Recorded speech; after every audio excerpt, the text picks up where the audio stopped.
create a... Naririnig nyo na? Ay, okay. Kasi, so, baka biglang may lumabas na ads ha, kasi yung English account ang gamit ko sa phone. Hindi pala sila hindi pala paid ang YouTube ng English. Charot. Okay, sige. Let's play this. Kita naman natin.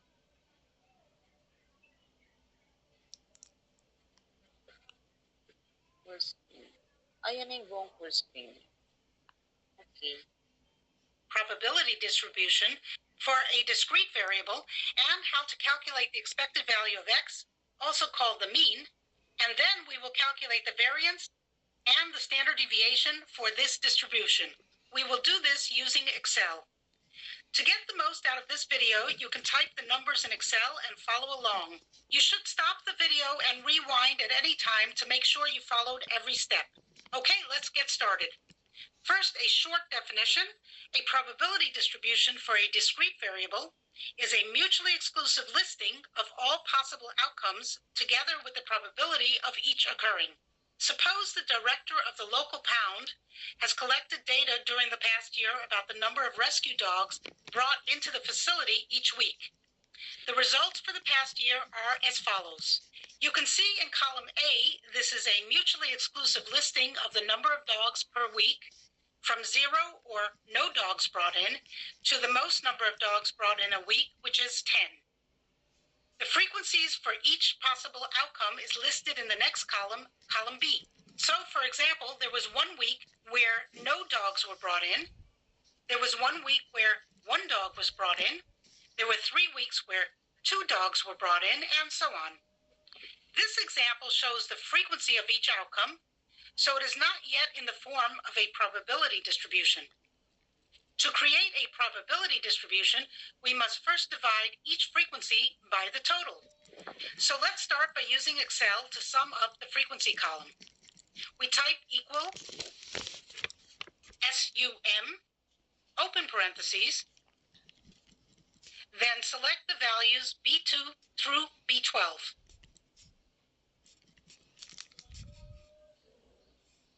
Close parentheses, and then press enter.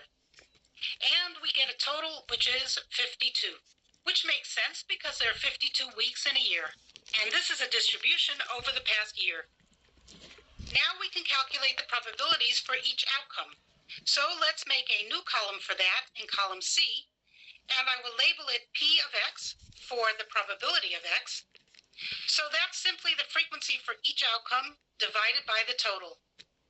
I can type in a formula in C2 and then pull it down to autofill the rest of the column, which saves me from typing in the formula again and again.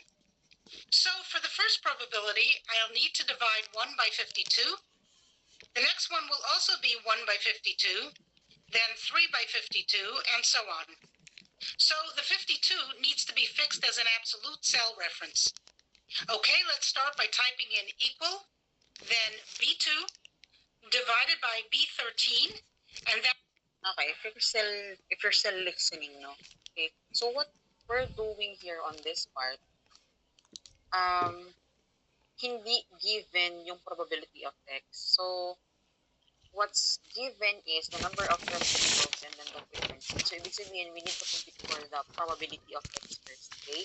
Remember, last time we computed for the probability, yung number of events divided by the sum. Kaya ang ginawa niya, yung frequency ng 0, which is 1, divided by the sum of all the frequency, which is 52. Para makuha yung percentage, makuha natin yung probability. Okay? Yun lang ginawa dito. Pero on your problem set, I think there are some of the givens there na given na yung probability of X. So you may skip this part on our activity kung given na yung probability of X. But if in case the probability of X is not yet given, then you still have to go through on this step. Okay, let's continue. That would work if it was just for that one cell, but remember, I want to use the autofill capability of Excel by dragging the formula down the entire C column, so that B2 will then become B3, B4, and so on. But Okay?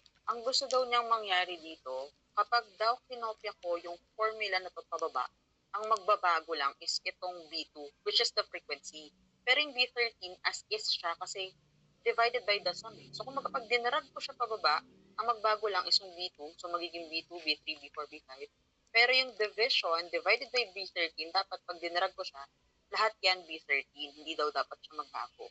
So yun, may sasabihin siya sa inyo kung ano yung gagamitin ninyong formula para hindi magbago yung B13 kapag copy-paste nyo na siya pababa. B13 must remain B13 since it is the total. Therefore, I must fix the cell reference to B13 by adding dollar signs. I can do that simply by pressing function F4 and the dollar signs appear in the correct places. And now I have B13 as an absolute cell reference. Okay, let's press enter and we get 0.0192 for the first probability. I hope you're following along. If not, please pause the video and give this a try yourself. Now I want to fill in the rest of the cells in column C, so I pull down on the fill handle. This is the lower right hand. Yung fill handle, ito yung nakikita niyo parang square doon sa lower right corner. Okay, kasi pag yung cursor ninyo, balik natin ha, pag yung cursor ninyo normal lang, makikita niyo parang siyang arrow, parang like arrow na cursor itsura. Pero pag nilagay mo siya doon sa may color green na yun, at dinouble click mo, nag-iiba siya. Corner of the cell, and then Excel will autofill the cells that I pull the handle over. And so instead of typing a formula for each cell, I just type it once and then use the autofill function to fill in the rest of the cells. So these are the probabilities associated with each outcome. Now remember, the probabilities of a mutually exclusive and collectively exhaustive listing should add up to 1, right? So let's see if that is the case. Let's type in cell C13 equal to sum, S-U-M, open parentheses, and then select the range of cells from C2 through C12, then close parentheses, press enter, and we get 1, which is... Okay, ito, nireview lang niya yung property ng discrete probability distribution. Remember, we have two properties. First property is that the sum of all probabilities must be equal to 1. So, inad lang niya just to confirm that the sum of all probabilities is equal to 1. And the second property is that each probability must be equal or between 0 to 1. So, makita niyo, lahat naman niya nakadecimal. Okay? So, yeah. Yung na-compute nating probability of X, the sum is equal to 1, then therefore, this is an example of a discrete probability distribution. Is what we should get. If you don't get 1, then you made a mistake somewhere along the line, so use this as a check. All right, so now we have our probability distribution, and we're ready to calculate the expected value of X, otherwise known as the mean of the distribution. After that, I will calculate the variance and the standard deviation. So to make everything easy to read, let me type up some labels. Over here on the right in H3, let's type the label mean. Then H4, I'll type variance. And then in H5, I'll put sigma for the standard deviation.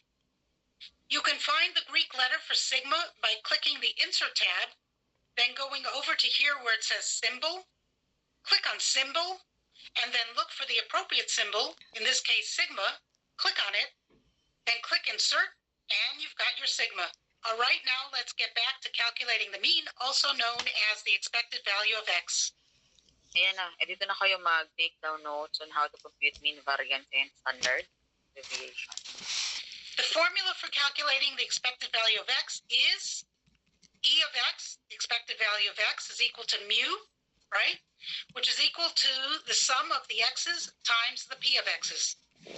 So let's create a new column, column D, and calculate each expected value of X by taking each X times each P of X. Then we will sum column D to get the mean. To get started, we need to multiply each X by each probability of X.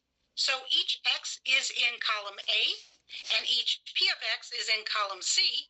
So we can type the formula in D2 as follows. Equal to, then click on A2, times, then click on C2, press enter. And we get 0 since x is 0, so x times p of x would be 0. Now let's use the fill handle to autofill the rest of the cells. So click and drag the fill handle down. And now we have one more thing to do.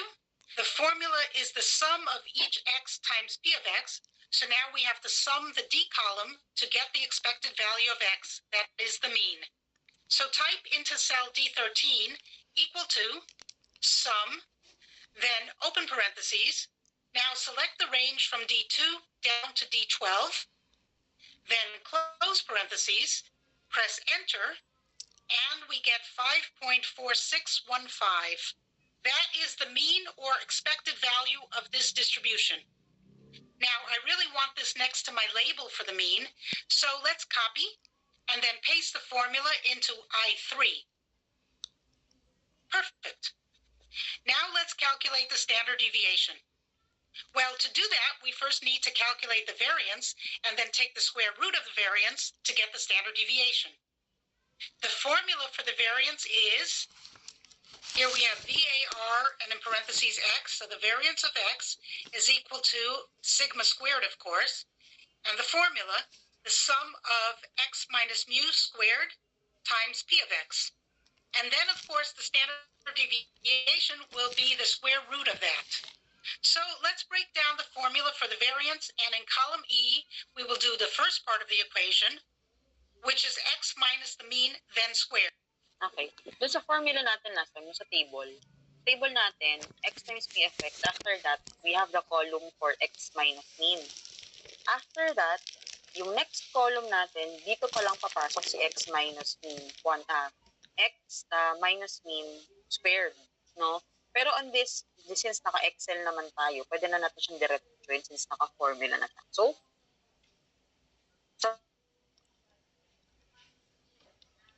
na tayo doon sa dulo, yung x minus, sa second to the last part of the column, x minus mean squared. Doon na tayo sa x minus mean squared.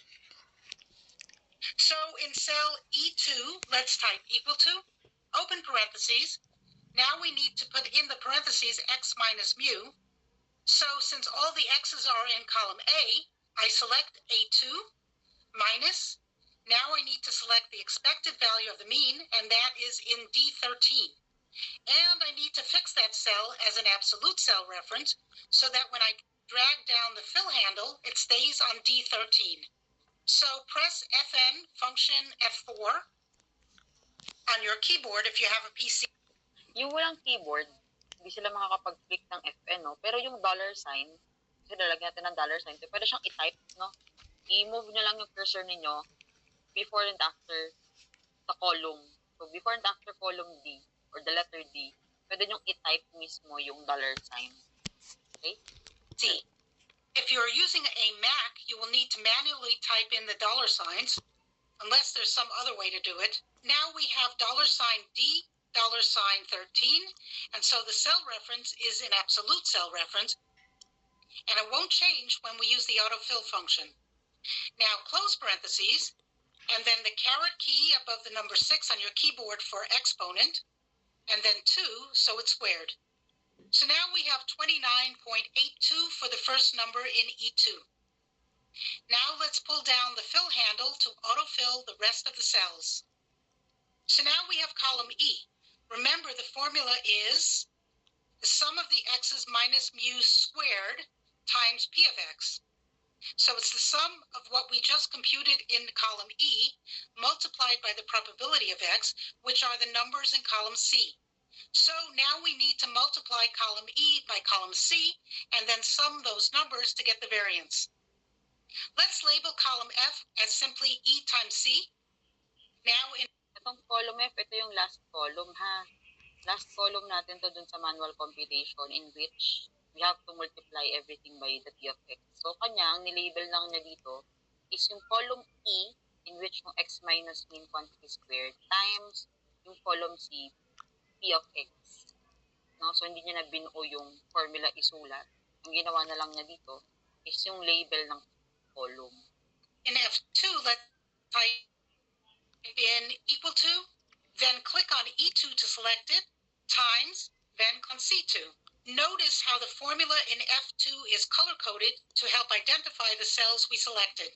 Okay, let's press enter and we get 0.5736.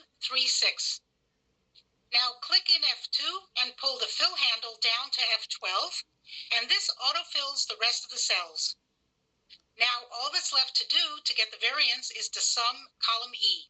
So in F13, let's type in equal to SUM, open parentheses, and then select the range of cells, that's F2 through F12, close parentheses, press enter, and we get 4.979. That is the variance of X, so let's copy and then paste the formula into I4.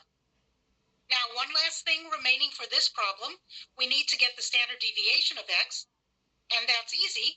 We just take the square root of the variance. So in I5, let's type equal to SQRT, open parentheses, then click on I4 where the variance is, close parentheses, press enter, and we get the standard deviation 2.23. If you followed along, you have completed the entire problem, calculating a probability distribution, the mean, the variance, and the standard deviation. I hope this helped, and I hope you...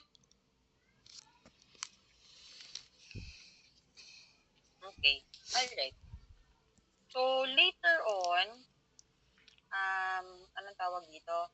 Pwede nyo i-compare yung sagot nyo doon sa problem set number 2 in which dapat na-submit nyo na and then yung sagot nyo dito sa Excel. Okay? Mapapansin nyo mamaya magkakaroon ng konti lang dun sa pinakadulong decimal na pagbabago. Since nga, manual computation yun, tapos nag-ano na kayo, nag-ground off na kayo to 5 decimal places. Okay? May pagkakataon mamaya, napakita ko sa Excel. Punta lang tayo kay Excel, ha?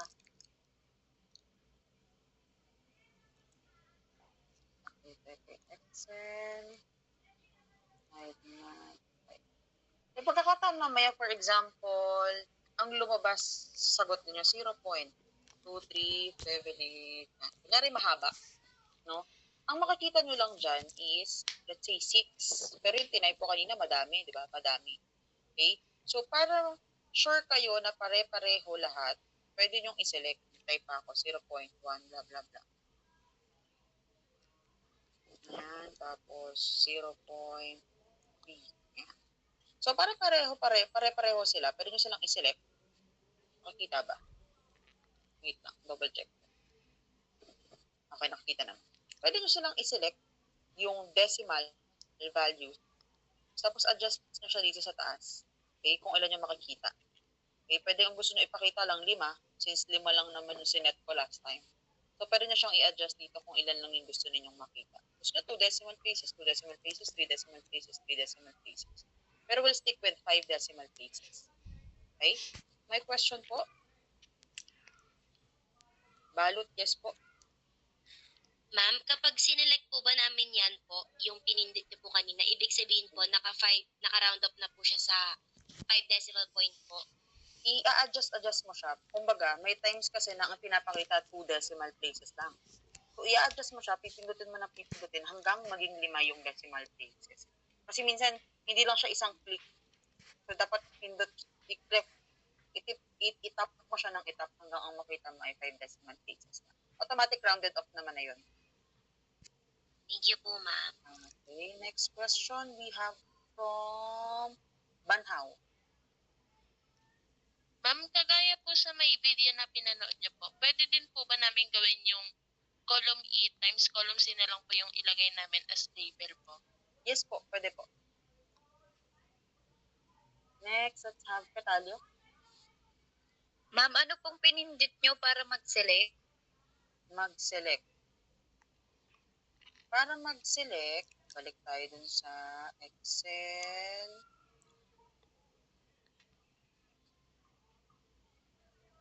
Okay.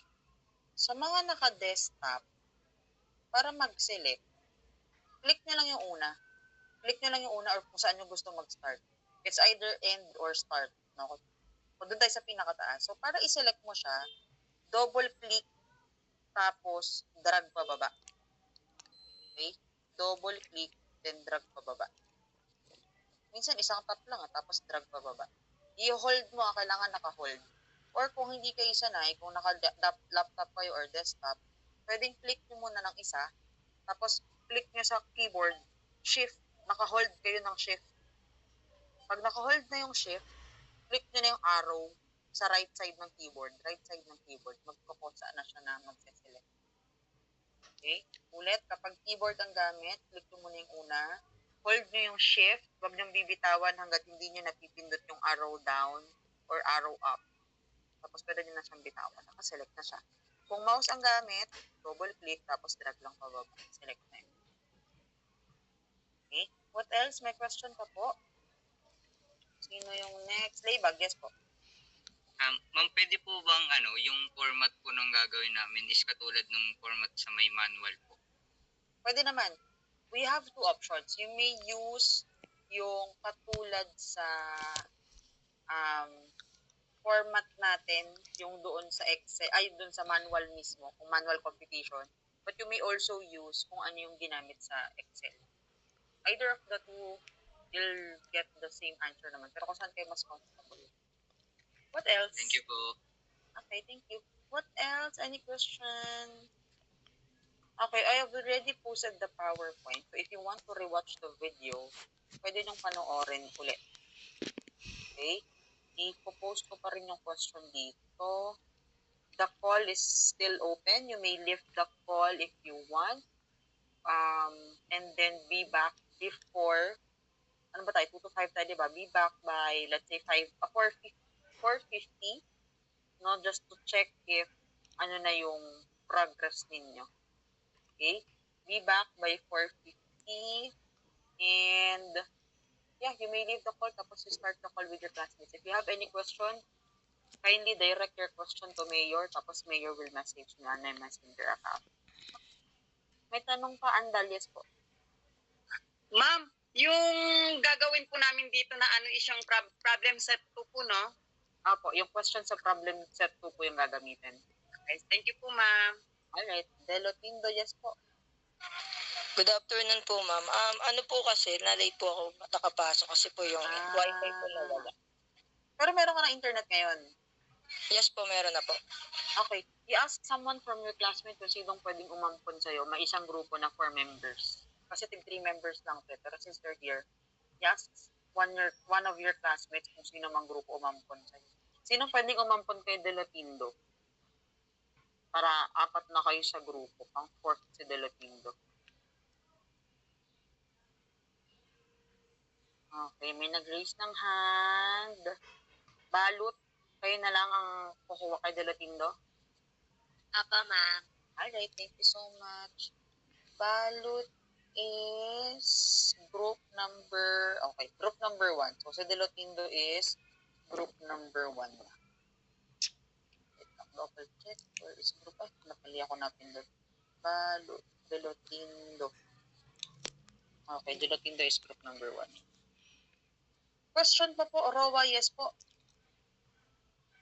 Ma'am, tanong ko lang po, kailan po pasahan ito sa Google Classroom po, ma'am? Today, ang pasahan niya. Since, actually, pag nagawa nyo na siya once, pag nagawa nyo na siya ng, ano ba tawag dito? Yung problem number 1, pag nagawa nyo na siya, pwede nyo na siyang i-copy yung formula, i-copy nyo na sa mga next na yung formula pwede nang i-copy sa next problem, papalitan nyo na lang yung given. So, yeah. Ano tayo, mabilis lang siya gawin. So, today, before 5 p.m., you should have submitted the file. Again, ang magsasubmit lang is isa lang from your group. So, I have here 16 groups. Tama ba? Tama. I have here 16 groups, so dapat 16 lang yung magsasubmit ng merong file. The rest, once submitted na ni leader, mark as done lang. Alright? Question pa po?